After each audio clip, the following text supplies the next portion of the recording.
Karyawan tenaga kesehatan di Rumah Sakit Umum Daerah Ahmad Yani Metro memberikan penghormatan terakhir atas gugurnya seorang teman mereka bernama Susilowati.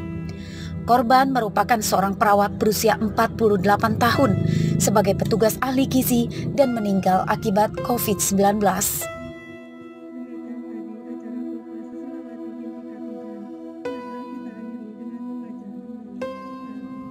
Isak tangis pun pecah saat ambulan yang membawa jenazah korban meninggalkan rumah sakit menuju tempat peristirahatan terakhir.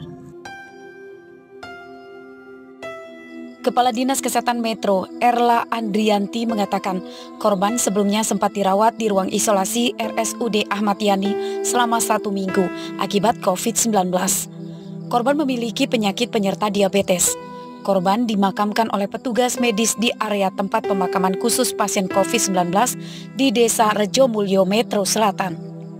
Dia bekerja di bagian gizi rumah sakit, tapi dia ada dengan faktor lain COVID, tapi dia punya gemuk dan punya diabetes sama dengan ada komorbid. Untuk dugaan terpaparnya dari mana, Bu?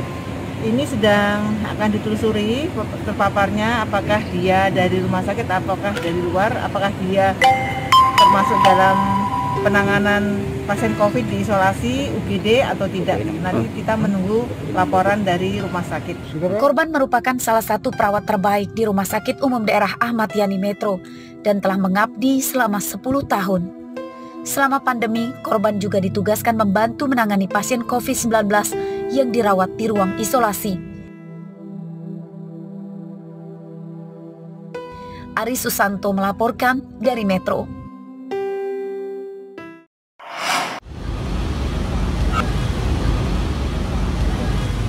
Bupati Lampung Tengah Musa Ahmad Selasa siang mengeluarkan pemberian sanksi terhadap wakilnya Ardhito Wijaya terkait dugaan pelanggaran protokol kesehatan. Wakil Bupati Lampung Tengah Ardhito Wijaya diberikan sanksi dibebas tugaskan selama 5 hari ke depan.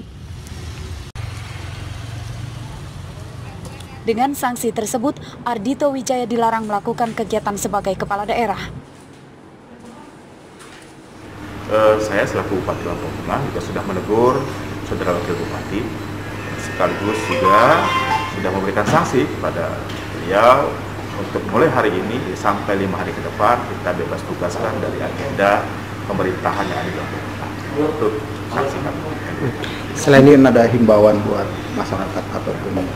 Yang jelas himbauan saya kepada seluruh masyarakat di Lampung Tengah agar sama-sama tetap menjaga protokol kesehatan yang ada. Wakil Bupati Lampung Tengah Ardhito Wijaya sempat dilaporkan ke Polda Lampung oleh seorang warga Lampung Tengah terkait dugaan pelanggaran protokol kesehatan. Ardhito Wijaya terlibat dalam kerumunan emak-emak tanpa menggunakan masker saat bernyanyi di sebuah acara hajatan di Desa Lempuyang Bandar, Kecamatan Pengubuan, Lampung Tengah pada Sabtu lalu. Ari Susanto melaporkan dari Lampung Tengah.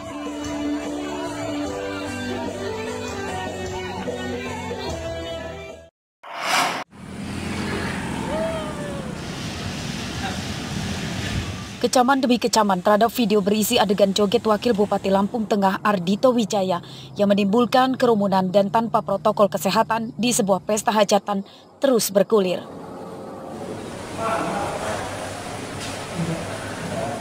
Selasa siang, Gubernur Lampung Arinal Junaidi yang menyatakan kekecewaannya atas perilaku oknum pejabat tinggi di daerah itu.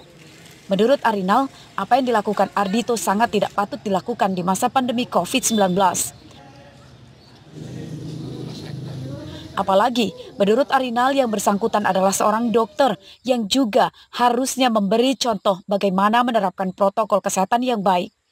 Arinal pun berjanji dalam waktu dekat akan memberi sanksi tegas pada Ardhito. Itu wakil bupati itu kan seorang dokter. Sebagai pejabat publik, saya menyesalkan atas tindakan itu. Sampaikan di situ. Kita sedang punya persoalan yang begitu ini.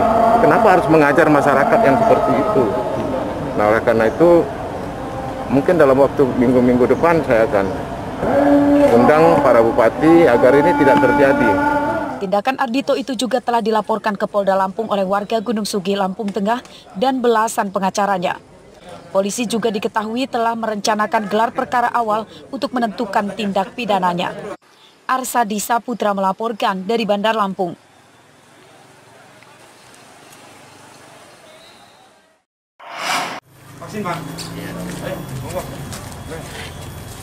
Sistem jemput bola kepada para lansia untuk mengikuti vaksinasi dilakukan oleh Polres Wekanan.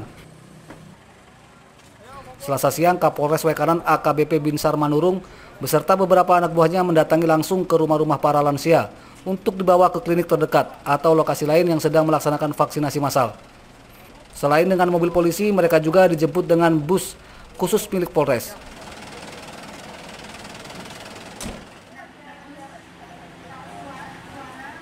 Dua 20 puskesmas dan klinik di Wekanan serentak melaksanakan vaksinasi. Salah satunya klinik di Mapolres Wekanan, Kecamatan Belambang Umpu. Polisi bekerjasama dengan Dinas Kesehatan setempat menyediakan ratusan vaksin COVID-19 setiap harinya di 15 kecamatan. Selain dijemput para lansia yang mengikuti vaksinasi itu juga diantarkan pulang kembali oleh polisi.